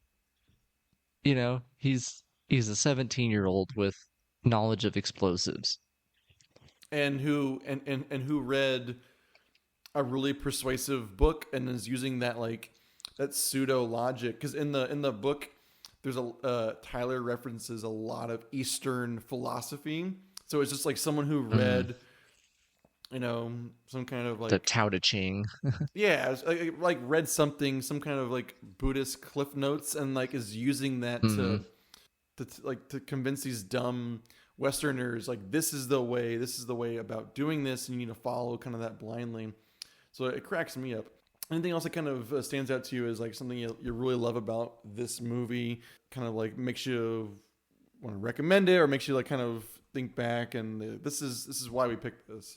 The only thing I enjoyed this time that I haven't really noticed is since I know the twist, you have to watch the movie knowing that Tyler's not real. Mm-hmm. But I loved finding all the little Easter eggs and little like winks and nods of like they gave you the clues. Like he's in the phone booth and on the paper soap company on the back is not Tyler Durden's number, it's Marla's number. Mm-hmm. And like I never noticed that. And just like how he interacts, they're never in the same room together. Just all sorts of little things that like it's fun to see. Book of Eli is another one that you do that, but I'm not gonna spoil it for y'all. There's a twist, but Same with like Sixth Sense too. Like a very similar kind of twist. Sixth Sense. Yep. Is where it's kind of like it recontextualizes everything. You're kind of like, oh, now I noticed that, and it's like I almost feel like it's better. Yeah, well, like I was with Fight Club. No, I think this twist works for me. Some people can't rewatch it because it kind of does it, but for me, I don't think it ruins the movie because throughout the entire first half, the Fincher splices in pictures of Tyler whenever like the narrator's kind of getting pushed too far. Kind of like when he's almost like he's seeing red, he sees Tyler. Like every 7 minutes, you see like a little 0.06 seconds of a clip of Tyler Durden popping in because the narrator is getting ready to have that mental break where he becomes a split personality, which I guess we didn't really fully explain. That is the twist of the movie is the narrator and Tyler Durden are the same person, and whenever the narrator is quote unquote asleep or going through his insomniac fits, Tyler takes over and lives his life and does his anarchy and does his shit. For me, like when we talked about, for example, what's the movie made by the pedophile Bryan Singer, starring the other pedophile? The list is pretty big now. It's Bryan Singer directed the movie with Kevin Spacey. Oh, Usual Suspects? Oh no, Superman Returns. In Superman Returns, that twist of the movie is Superman's actually Kaiser Sose. And like for me, when we talked about that movie years ago, it ruins the movie because it makes the whole movie nothing happened. It's all made up and pisses me off. But this it's movie, detrimental. Yeah, like that works for one viewing. Like when you see Usual Suspects, fucking mind blown. That's crazy, cool twist. For me, I can't rewatch it because then it ruins the movie. This one, I like it because I think it's more fun to think about well, what would he look like in this moment, arguing with himself or talking to himself or sitting in a bar drinking by himself or fighting himself. It's like, for me, it makes me kind of laugh thinking about what that would look like, watching him kick his own ass in a bar, or him I'm kicking my own ass. Do you mind? Or him, I now think of Edward Norton as now delivering those speeches and how different that looks in my brain. So I think it works. Yeah, it's not as charismatic. No, you're like, oh, it'll be, and I think Edward Norton does a really good job of being the lesser. He's wants to be a Tyler. We all want to be a Tyler. We want to be a person who doesn't give a shit. And Edward Norton does a good job of being kind of pathetic and sad. So then when you think about well, how would that look? How would Edward Norton look playing Tyler Durden, doing the whole face-off thing? How would Nick Cage do a John Travolta and Travolta do a Nick Cage? It kind of interests me more. Yeah. Well, I've talked mostly from the side of the people that love this film, but I've collected a bunch of Ronnie's followers that left ratings. I don't hate this movie. I actually enjoy it more now than ever. I gave this movie a positive because I view it as a comedy and not an anarchist cookbook of how to save the world.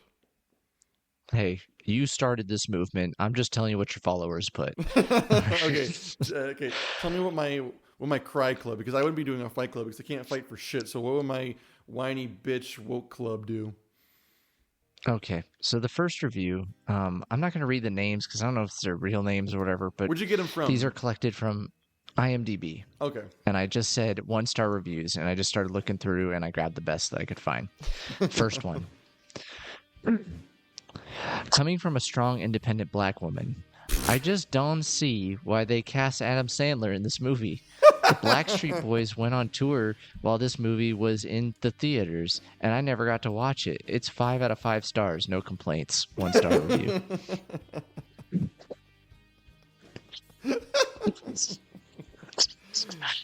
So there's a few. Here we go. Second. Well, for me personally, as an independent, strong 70-year-old black woman, I must agree with that review. I mean, the Blackstreet Boys were touring at that time. They were. I can't argue with that statement. Just a statement of facts, and then 5 out of 5 stars. But fuck your movie. Okay. All right. Had a hard time getting through this movie. Not a single likable character, so I had no rooting interest. Plot twist was unbelievable. And since I was not invested in Edward Norton's character because it was 2 hours of self-pity moaning with no regard for anybody else, I did not care. One of the most unlikable movies I've ever watched. I would agree with that if you take this movie entirely sincerely. If you're not sitting there laughing at them splitting off cancer support groups or the fact that he works for his job is to do a cost benefit analysis of should we add seatbelts or should we just let people die, or all the suicidal ideations where Marla wants to kill herself and then Tyler's like, she's gonna kill herself, I'm gonna go fuck that girl. Or the fact that Brad Pitt has anarchy autism, where you can just name off the concoctions for Molotov cocktails. Or the fact that Brad Pitt is spicing in pornography into Snow White. Or the fact they're making soap out of humans. This is all so silly. If you're taking it seriously, sure, there is nothing likable in this movie, but you got I just laugh at it because it's fucked. I'll let him know his review was helpful. Next review. Most retarded shit I've watched so far. The only reason why there was a plot was because the fucking doctor didn't give him a pill, despite him saying, "Help, I haven't slept for 4 days." The doctor replies, "Oh well, just get some sleep." It's like going to a homeless person and saying, "Hey man, just get a house." That's what they're mad about. That the medical diagnoses and the fact he tells them to to chew on of the medical system. He tells them to chew ginseng root and be like, "That's fine, it'll be good." Hey, if we've learned one thing, what would have made Ed Norton act better is being on Ambien. He would have gone night night, and then he wouldn't have had Tyler Durden. But I guess there's no plot of the movie. But continue. Okay, this review is really good. I'm excited for this one. A 1-star review. Was a great movie. Spoiled by the Bonham. She seems to cast a large shadow over the movie industry. Why? Powerful family parents, perhaps? Paid government insurgent to infiltrate and dismantle and disseminate propaganda through movies? I just don't get it. Bonham does the same character in every movie. She's actually like Marla, a cancer just keeps coming back. 1 star. What? I'm going to defend HBC and say I thoroughly enjoy me some HBC, and she's always a delight when I see her in movies. I don't think she's a powerful plant in the Hollywood machine. You know what? But once again, Shane, you're not woken up to like what's really going on behind the scenes. So I am a sheep.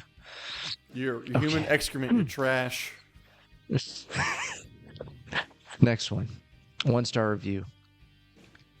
Fight Club was filmed in Toronto, Ontario, Canada, not in California, as stated in many movie forums and sites. How do I know? Because I was fucking living right around the corner from the movie set on Yonge Street at the time. The famous alley scene was filmed practically in my backyard, and the explosion scene was filmed at a friend's apartment block down the street in Wellesley. Looks like Hollywood fakery and fuckery. Falsehood extends even outside their domain. It's just mad about where people think it was filmed.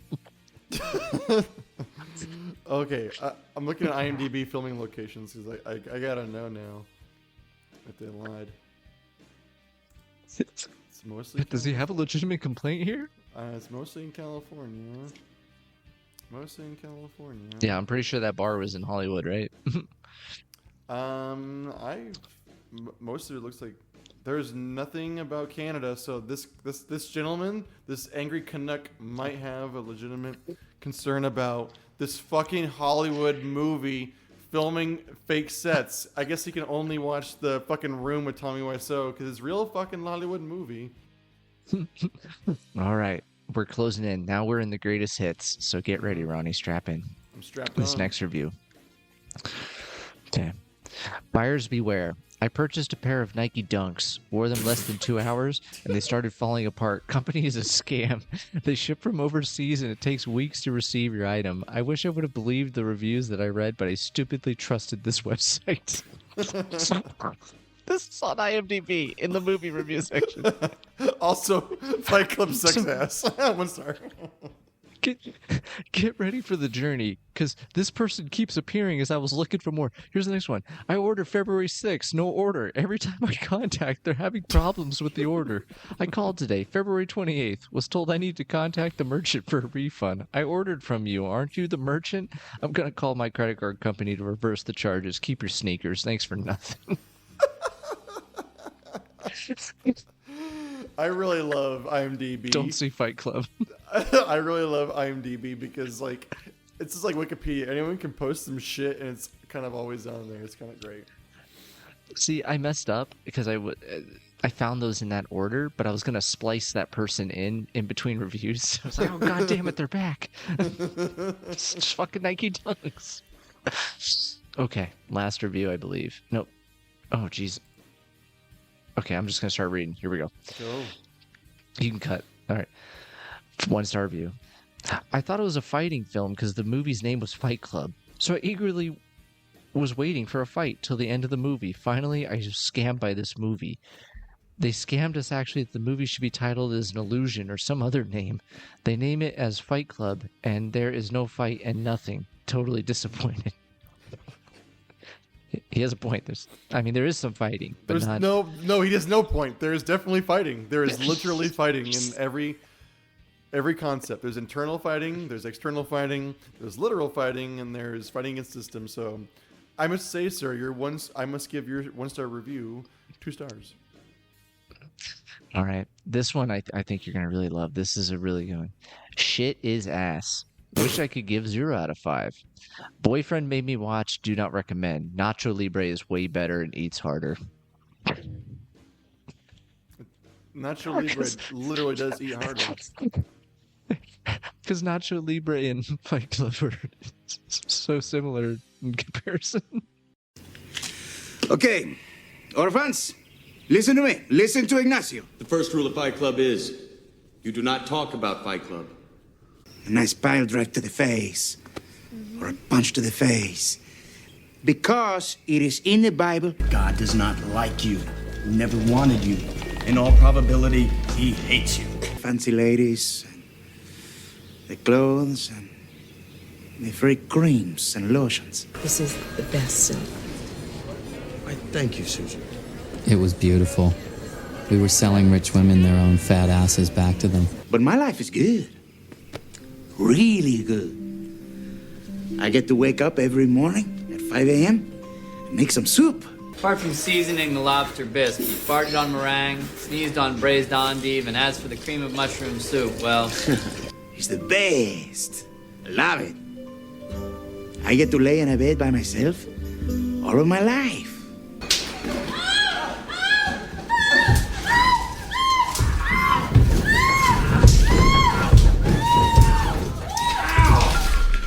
My God. I haven't been fucked like that since grade school. It's fantastic. Go away! 1-star review. But if I could give this movie a negative 10 out of 10, I would worst movie I've ever seen. I've seen a lot of really trash movies, but didn't surprise me because it was a Brad Pitt movie. Fucking Brad Pitt. All right, now, I think this is the last review. Okay. 1 star. Be careful. They look like a retail store. They're a consignment and no return policy. This is not obvious. Motherfucker. His fucking shoes are ass. Goddamn Nike Tugs. You sons of bitches. This guy, give him their money back. This guy is either like a comedic genius or he's my grandfather, just like posting on the wrong website. I don't know. It's amazing. There's some like other site that sells shoes that's like IMDb, and he's like, "You cocksuckers, give me back my $10." Oh my god, that guy's a hero. He's probably calling him, and they're like, "Sir, we run a movie review site," and he's like, "Give me back my fucking money. Give me back my $10. Take." They're like, "You can keep the shoes. Fuck you. I don't like the shoes." Oh my god. But that is what I had found. But in all seriousness, most of the negative reviews, because I was trying to see what people, is just said like it's boring, you know, there's no fighting, or it's just a pity party. Was kind of like the consensus of all those things of people that didn't like it. I would never say Fight Club is boring. I feel like it's super engaging, but I think what the problem is like what you get out of it is very contingent upon like were you on in your station in life. That's why I really wanted my wife to watch it. I really wanted to see her perspective because it's like this movie is so not her jam. So like hearing what your wife thought of it was interesting because like oh yeah, she was just kind of like, yeah, it was a good movie. She wasn't like, oh my god, we're all consumers. You know, like she just was like, oh yeah, it was fun. You know, Brad Pitt.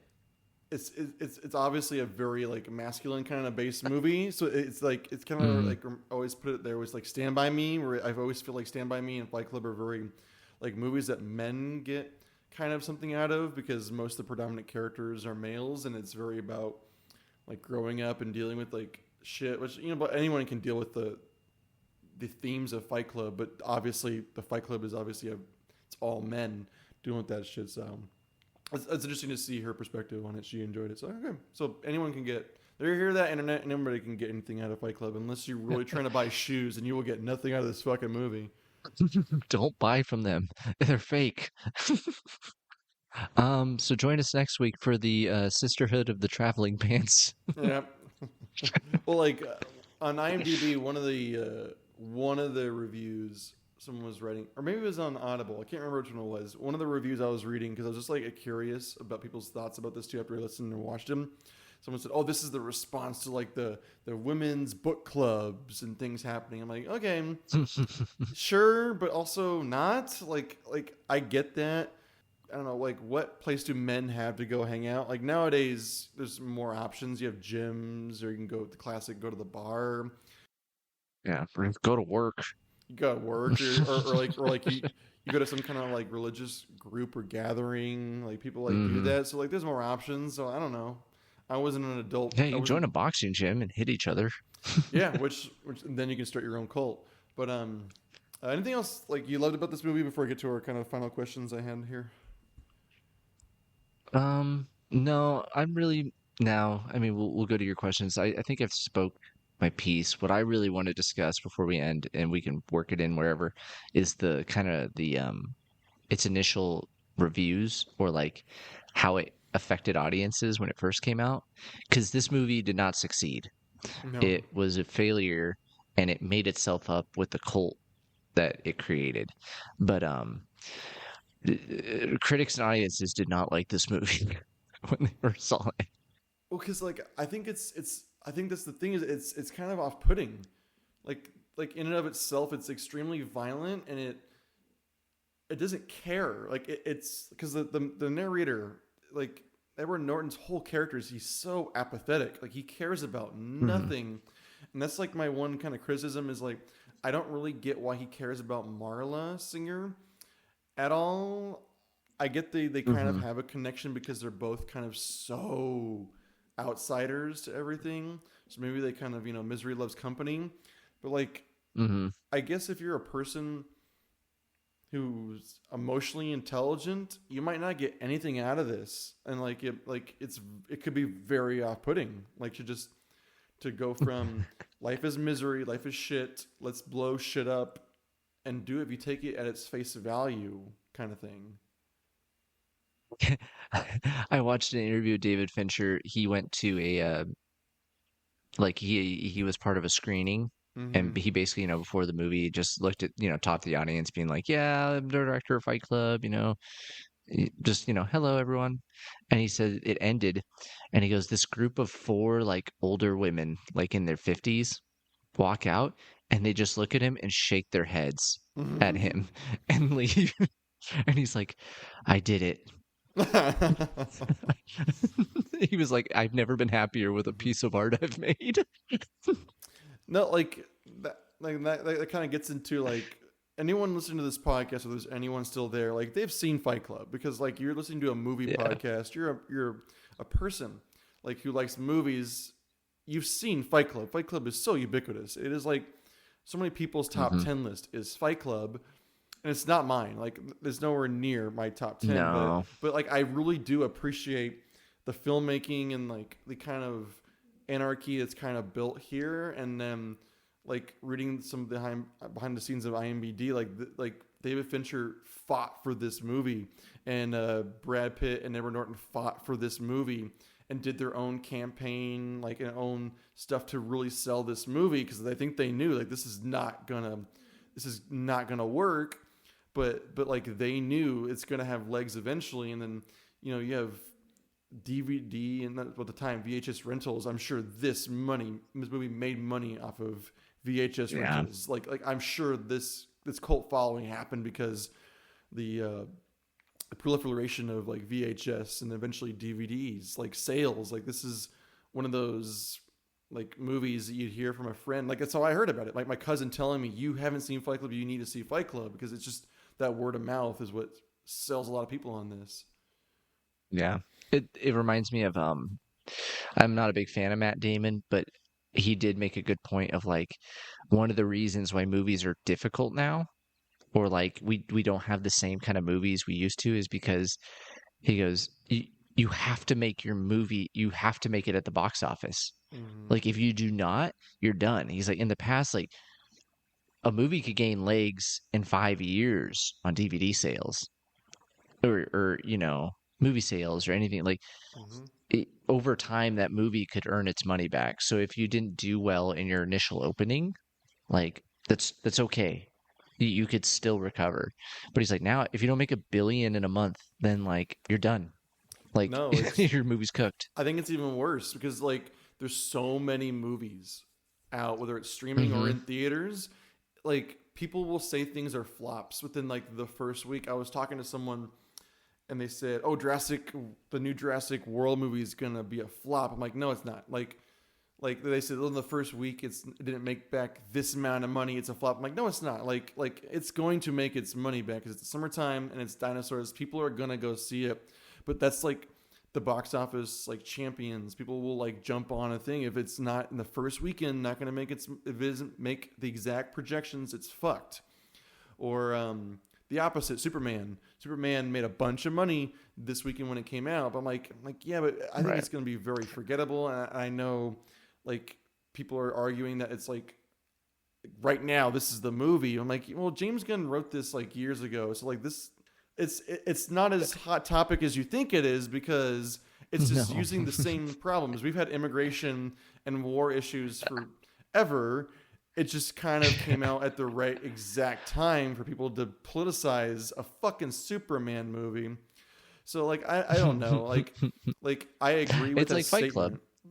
Yeah, it was made in '99, but it plays just the same in 2025. Oh, it fucking does. Like you look back in 1999, you have the Y2K, you have the fucking 2000 election. What a fucking shit show that was. Like I didn't live through that literally, but like you look back on it. You have so many things of disenfranchisement, but you can say the exact same shit about the political system right now of people tired of these mega corporations. Look at the irony. This is made by 20th Century Fox. Who the fuck owns 20th Century Fox now, Shane? Goddamn Mickey Mouse. Goddamn Mickey Mouse owns this. The biggest political like monopoly that no one wants to talk about. Owns Fight Club, the most anti thing. I wrote this down. I said, who the fuck would let corporate advertising happen in this movie? There's so much advertisements and so many things being utilized. I'm like, who in their right mind wouldn't? And that's what makes me laugh is David Fincher got people to advertise their major corporations for this movie, and it just makes me giggle. I just laugh at this because it's made by a bunch of fuck you system people for the biggest money-making system in the entire world, which is Hollywood. That's why. What was it? I didn't know the ending, and you were like, "Oh, it ends way sad or whatever," and I was like, "Oh, does like Tyler Durden like get his old job back, or does he like go work for corporate?" He just realizes that these are franchising out Fight Clubs. Yeah, exactly. Does he become rich? Yeah, that's the whole like, you know, you die a hero, you become a villain, you live long enough. So it's just but no, I know like I'm always the negative Nancy of this podcast when it comes to like these kind of movies. I guess actually maybe you are. I don't fucking know. It doesn't really matter. I actually really enjoyed this viewing of reviewing Fight Club and reading the book. And kind of seeing it because from a different lens, I really appreciated like the hard work that Fincher and crew had to do to get this made, and then I enjoy the really dark, depraved humor of it. So like this is my favorite watching. I was always a Fincher fan, but after seeing the interviews and just like you said, everything that Fight Club went through, I love Fincher even more. Like holy cow. We forgot to ask in the beginning, if you were going to make the number one rule of Fight Club, what would your rule be? My number one rule of Fight Club would be no punching in the dick. No dick punches. No dick punches. Mine would be give me $10.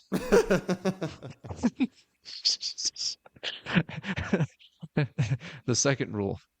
Give me another $10.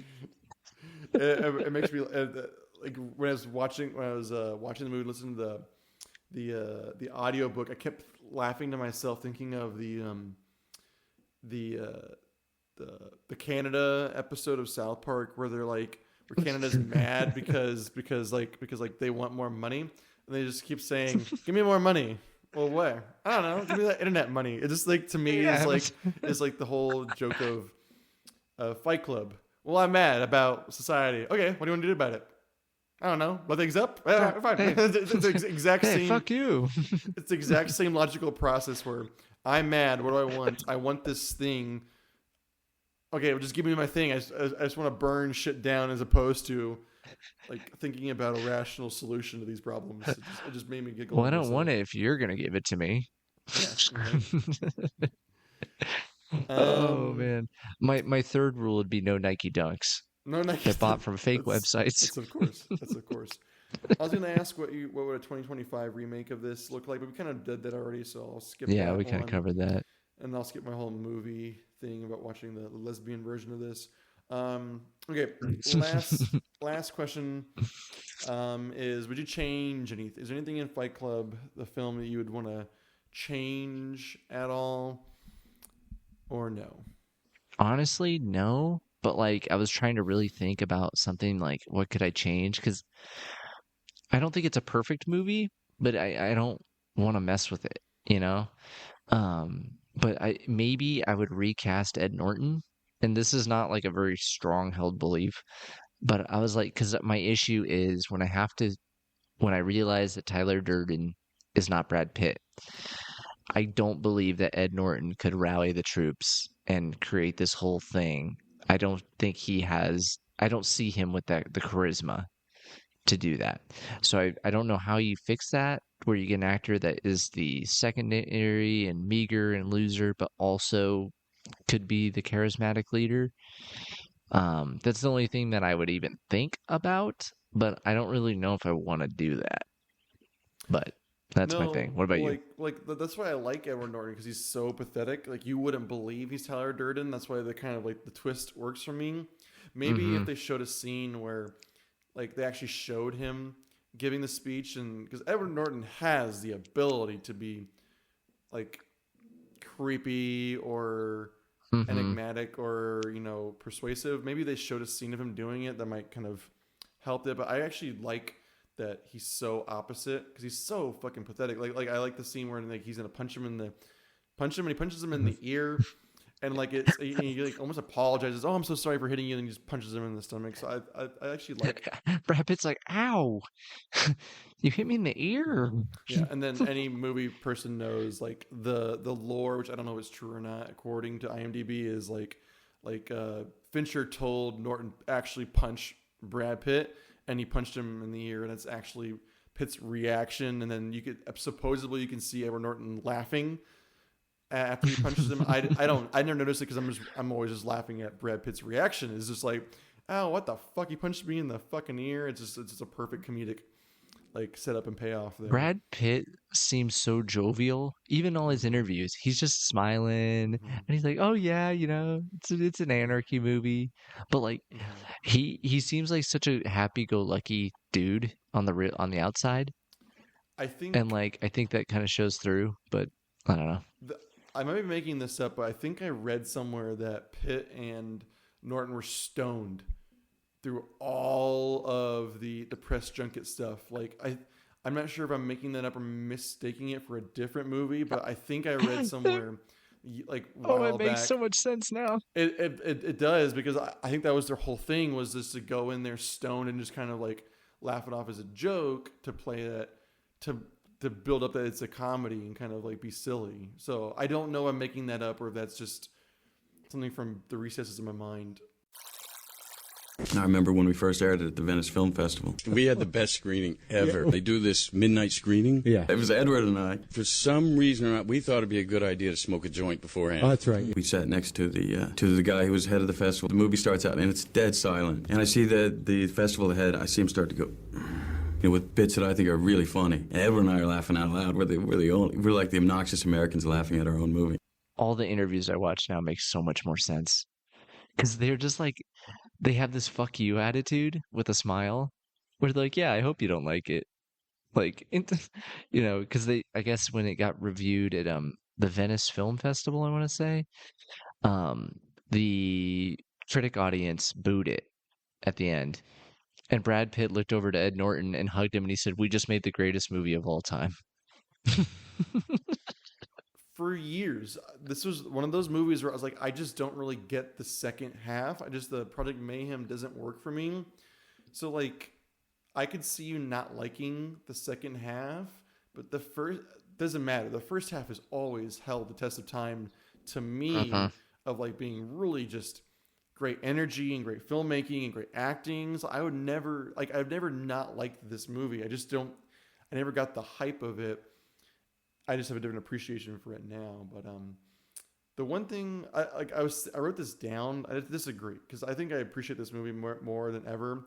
But the only thing that still stands out to me that I just like is the opening titles. It's like the Spider-Man opening titles where it's that very CGI animated titles of going through a person's body, which is like the total early 2000s. All those comic book movies and kind of edgy movies had that shitty fucking industrial music and the animated titles. That's just the only thing to me that's dated in this movie, is that besides the obvious references to things. But that's the only thing that stands out to me in the first like 2 minutes. I'm like, oh, this is very late 90s, early 2000s, like music and opening titles. But no, like, jokes aside, I enjoyed this more than ever, kind of reanalyzing it from a different lens. No, yeah, that was, and you're right. Like that opening title is kind of like Daredevil or Triple X. Like they just all have that, like it's following the path. Yes. It always reminds me of, do you remember like back in the mid 90s, everyone had that screensaver on their like Windows computer where it's kind of like the little, like the maze, like the kind of like the mousetrap kind of maze. It would kind of go through your computer and you'd follow it. And when you're really bored, you sit there and kind of stare at it and you kind of like see the weird pattern. That's what I always think of when I see those opening titles of like the like the like the flow of that. So that's just like, I don't think it's bad. It's just dated in and of itself. All right. Well, I think I found the movie review that I wrote to you, and I think I'll read it, and then you can end it here, do whatever you want. But Fight Club is like early 2000s punk rock, seeking to destroy bands like Creed, Puddle of Mud, Stain, and Nickelback, only to realize its message was lost and is now packaged and dealt by the same corporate machine that they were fighting against. Now it is sold without punk rock knowing, like a dangerous predator at the zoo. Also, too many man boobs, not enough girl boobs. Brad Pitt is hot, though. Did you write that yourself? Yes, I did. That's why I was fucking it up so much, because I can't spell with shit. And I write everything stream of consciousness, and I don't proofread. Anything else to add, Shane, for a wrap up? No. I'm glad we did this. It's hard to pick movies for a glass half full, because you're like, there's 1,000 shitty movies that I love, but it's like, it needs to be a movie that we can talk about and create some humor and stuff. And Fight Club was perfect. I was like, this is it. Yes, finally. I picked it. Because I was going to pick like, well, we could talk about Nosferatu one day, but like, I don't think Nosferatu's funny to talk about. But no, it's not. Listen to my podcast about it at the end. It's not funny at all. Or like, what was I going to pick? Probably some Vin Diesel shit, or like the Last Witch or something. No, that's pushing too. No, like when you said Fight Club, I was like, God damn it! I just don't get this movie. And maybe I've been stupid my entire life, but I think it finally clicks with me. It's not my top 10. I don't think it's a game changer in the way that like. Well, I think it's a game changer in the way that it inspired a lot of fucking shitty filmmakers to make some really fucking shitty movies kind of after it. Yeah. But like, it kind of ruined some of that for a while. Yeah, but I appreciate it more. So I'm glad that you maybe watch it. And I was glad I listened to the audiobook, because I think I finally kind of get the energy that's going for that really dark, fucked up, twisted sense of humor of like nothing matters. So let's kind of laugh ourselves into oblivion. So I really appreciated that this viewing of it more than ever. So it's great. I'm just curious to see what other people get out of this movie, because if they're not laughing at it, are they sitting there in their basement with tinfoil hats, making homemade nitroglycerin and plotting to overthrow the government, or are they just sitting there on keyboards really mad that their fucking shoes are the wrong size? I don't know. I mean, I would blow up a building if they didn't give my shoes back or give me my money back for my Nike Dunks. And now we're on a watch list. Yeah. Fight Club did to movies what The Matrix did to action films. 99, man. There's so many good movies that came out in 1999. You got The Matrix, you got The Fight Club, you got The Sixth Sense, you got The Phantom Menace, of course, of all great things. Hell of a year. I mean, The Phantom Menace is probably the number one banger of that, but that's still gonna say it. That's gonna be our last podcast we ever do. When we give up on this shit, the last film we're ever gonna do is gonna be The Phantom Menace. We're gonna be in person, and we're gonna fucking just punk rock ourselves out of this and destroy everything and just scream and shout until we're done. No, Mr. Stay. Mr. got Jaja and Binks. Mr. your humble servant. That won't be necessary. Oh, but it is. 'Tis demanded by the gods, it is. Yes, but it's okay. Marla, look at me. I'm really okay. Trust me. Everything's gonna be fine. Stay down.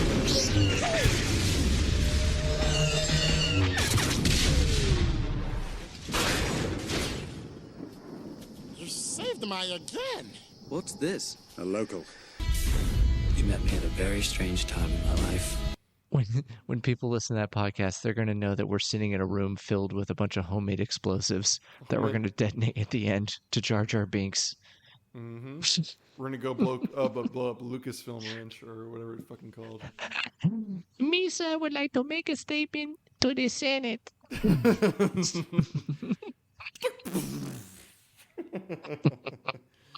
If you're still there, we appreciate you listening. Sha'ne is not dead. We've been saying he's dead forever. We apologize for the lies, but I appreciate you being a guest on this one. Sha'ne, maybe we'll see you again in 7.5 months. If you're still there. I've been traveling around the country setting up podcast franchises. Yep, with dead man triggers to blow up explosives everywhere. But if you're still there, thanks. Subscribe on I don't know, Instagram, YouTube. Follow us somewhere. I don't know. Give us money. We're not above money. And by the time this comes out, we've been doing this for 6 years, and I haven't seen a goddamn dime. Not a rat fucking cent. What are we doing? Son of a bitch. Oh, well. Sha'ne, take us out. Sorry, you caught me at a weird point in my life. Hey, there's actually tits in this movie. We haven't talked about that. Oh, yeah. Helena Bonham Carter's tits and Meatloaf's tits. He has the biggest tits. How many stars would you give each of those tits there, Sha'ne? I'm giving Meatloaf 5 out of 5. Helen Bonham's going to get a 3 out of 5. She's a great actress. But Meatloaf, he was stacked. R.I.P. I would do anything for love. Meatloaf? What was Meatloaf cast in this? All right. And we're out. Peace out.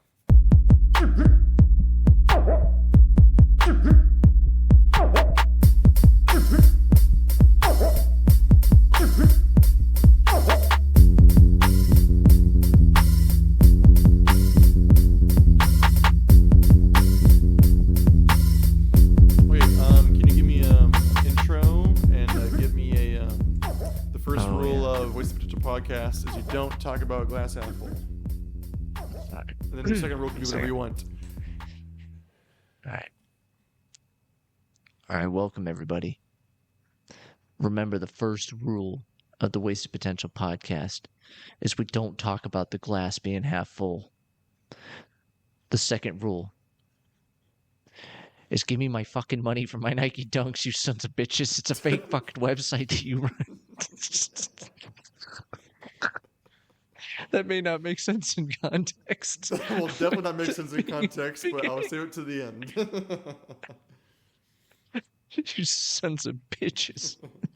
The second rule of Wasted Potential podcast is you don't fucking talk about the glass being half full. Rule number 8. We don't mislocate our movies, okay? We give the proper location of our where we film. Everything's filmed in Toronto in a back alley next to a fucking... next to some guy's friend's apartment. Which is funny because that building is like some dilapidated, like, constructed building. It wasn't an apartment complex. I have no fucking clue what's going on in Toronto. All right. Oh, what else did you need? A movie thing? Oh, that's it. I am Ronnie's glass half filled. I am Ronnie's swollen testicles. That's a good one. Okay. We didn't even talk about that at all. That's a whole interesting thing to talk about, but whatever. We're done. Oh, I know. Recording. We're fucking doing this without Danny, that cocksucker. I put the questions in the chat. Don't think that I am not very slighted by you guys doing a goddamn recap without me. Yeah, well, that was like months ago, and I watch movies too. You watch like 2, and then Die Hard every year. It's kind of like the end. I'm a father now. I watch more than Die Hard. I watch the Santa Claus too. And you watch Bluey on repeat, probably. Fuck, my kid don't watch TV. He's a wild animal. Oh, that's definitely gonna be spliced together now. Oh, I'm so gonna put Nacho Libre and Fight Club together. Tyler Durden just helping Nacho in his journey. If it's your first night in Fight Club, you must fight. Nacho! Tonight I have made something extra special. I'm fighting for the kids. For the kids. Oh my god, this could be a funny splice. Oh, it's gonna be good. The problem is now I have to rewatch Nacho Libre. God damn it. Yeah, that's gonna be dig through. All right, if